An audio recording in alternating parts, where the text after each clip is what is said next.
m'appelle Elhadji Dramé, correspondant en communication Senelec, ici à la délégation régionale Centre-Est, qui couvre la région de Fatick, Kaolack, Kaffrine, Tamba et Kédougou. Voilà, nous sommes là aujourd'hui dans le cadre des ateliers de sensibilisation que nous initions pour sensibiliser la population par le biais de la presse régionale que vous êtes. L'objectif est de faire passer des messages concernant les risques électriques, les agressions de câbles que nous subissons et que ça porte préjudice à Senelec et aux populations en même temps. Donc nous avons jugé la nécessité de se déplacer, faire le tour des 5 régions qui nous concernent, parler avec la population par le biais de nos partenaires, parce que la presse aussi, tout ce qu'on peut dire, la presse maîtrise sa localité, mais est un canal très pertinent pour parler avec la population. Et nous avons aussi décidé de parler des thèmes comme le Woyofal, surtout les avantages que comporte le Woyofal. Aujourd'hui, avec les projections que vous avez suivies avec nous, vous avez constaté qu'il y avait beaucoup de consommateurs que nous sommes en même temps qui n'avaient pas compris que le Woyofal effectivement est plus intéressant que le compteur classique en termes de consommation et de tarification. Vous avez également vu que aujourd'hui le vol d'électricité est une réalité. Et chaque année, nous perdons à peu près plus que 60 milliards au niveau national pour des raisons de vol d'électricité et de PNT. Maintenant, là, au niveau de Kaffrine, pour donner un seul exemple, l'équipe qui est là, l'équipe PNT, chaque fois qu'elle fixe donc un objectif, ne serait-ce qu'au niveau de Koungheul, pour aller couvrir un montant de 14 millions en une semaine, ils ont pu recouvrir par exemple 10 millions dans 2 jours. Cela veut dire quoi? Cela veut dire que le vol est une réalité dans toutes les localités aujourd'hui au niveau national. Maintenant, nous vous demandons, en tant que porteur de message, à sensibiliser la population. Parce que si nous perdons des soixantaines de milliards par an, cela veut dire qu'il y a des localités les plus reculées qui attendent pour que ces localités-là soient électrifiées et que le montant très important devrait être orienté dans ces localités pour que le rythme d'électrification dont on parle puisse être accéléré et que le taux soit élevé. Alors c'est pour ces raisons-là qu'on est là, pour parler aussi avec la population de Kaffrine dans sa entièreté, surtout avec les radios communautaires qui sont dans les coins les plus reculés, parce qu'il y en a qui écoutent vraiment la radio communautaire dans les communes, bon, je ne vais pas citer, mais l'objectif aussi, c'est de faire comprendre aux gens qu'en veille de période hivernale, il est très fréquent de voir des cas d'électrocution. Là aussi, il faudrait demander aux gens d'éviter de s'approcher à nos ouvrages, d'éviter aussi de creuser, surtout en période de Tabaski. Bon, les gens, ils ont l'habitude de creuser jusqu'à atteindre les câbles souterrains, jusqu'à blesser les câbles, et ça va créer des déclenchements, ça va créer des incidents, et ça peut faire perdre donc beaucoup de temps de coupure. Alors, donc pour éviter cela, il serait plus pertinent que vous, en tant que relais, vous parliez avec la population, le temps que donc Senelec continue les dispositifs nécessaires que Senelec a mis sur place pour permettre donc à la population, quel que soit son niveau de revenu, puisse bénéficier de ces fruits. Parce qu'aujourd'hui, on parle de Woyofal parce que plus de 97 000 clients sont des clients de Woyofal. Et ces clients-là sont dans la tranche sociale qu'on appelle la première tranche. Donc, on fait du social. On fait beaucoup également de la responsabilité sociétale d'entreprise. Vous nous voyez à travers le pays, on appuie beaucoup de lieux publics, on appuie beaucoup de structures, on appuie beaucoup d'associations. C'est parce qu'on sait que nous sommes donc une entreprise publique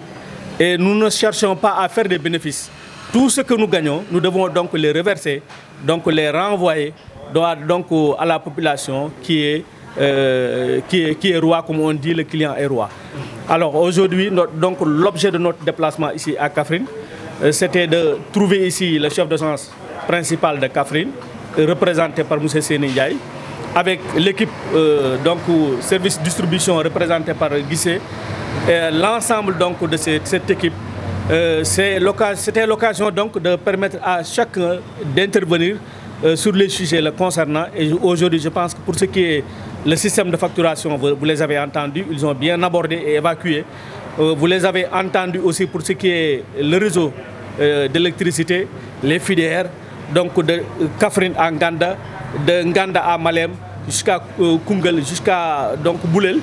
Donc c'est une localité très vaste, mais malgré tout, les équipes sont disposées vraiment à agir, à réagir aussi à temps nécessaire. Voilà, donc pour ne pas être trop long, ce que je voudrais dire en français.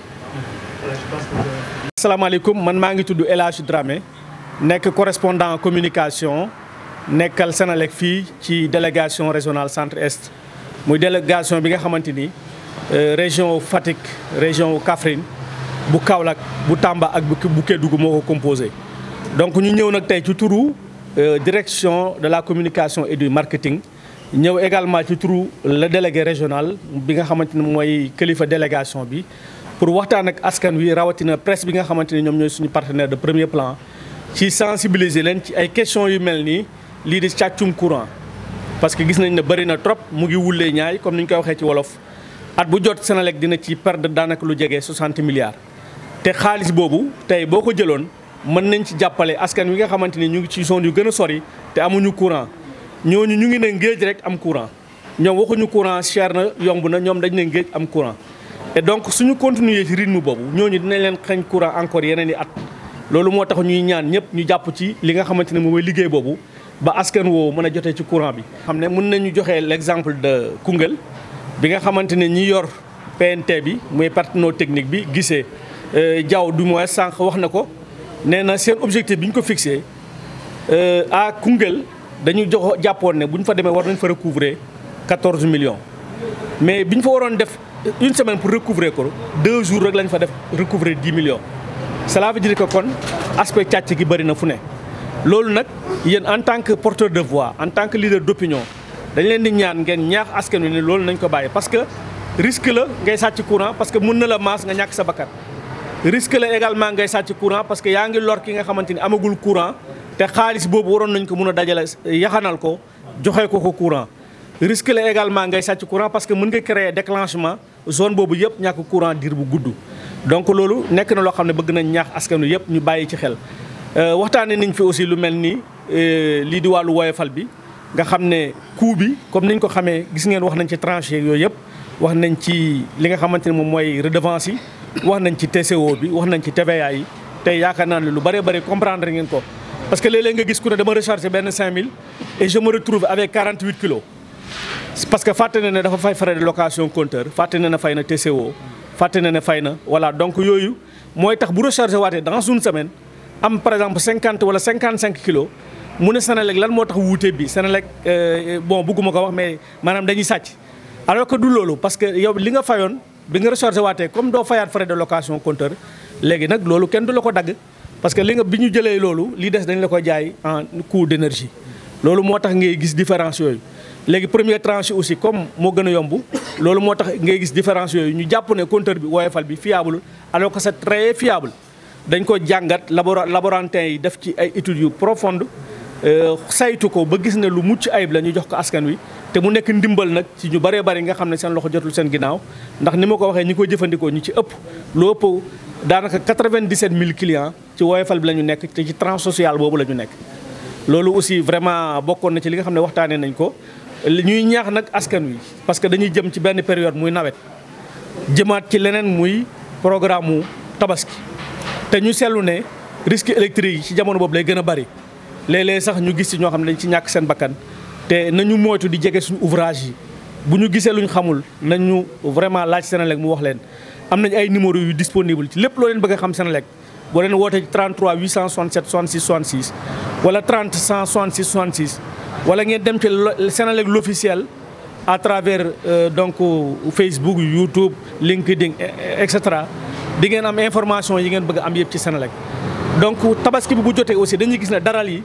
am na ñoo xam ne dañuy gas ba gaañ suñu câble yi te câble yooyu souvent dañ koy emballé ak benn morceau bu rouge. pour wane ne attention fii danger la nga war a arrêter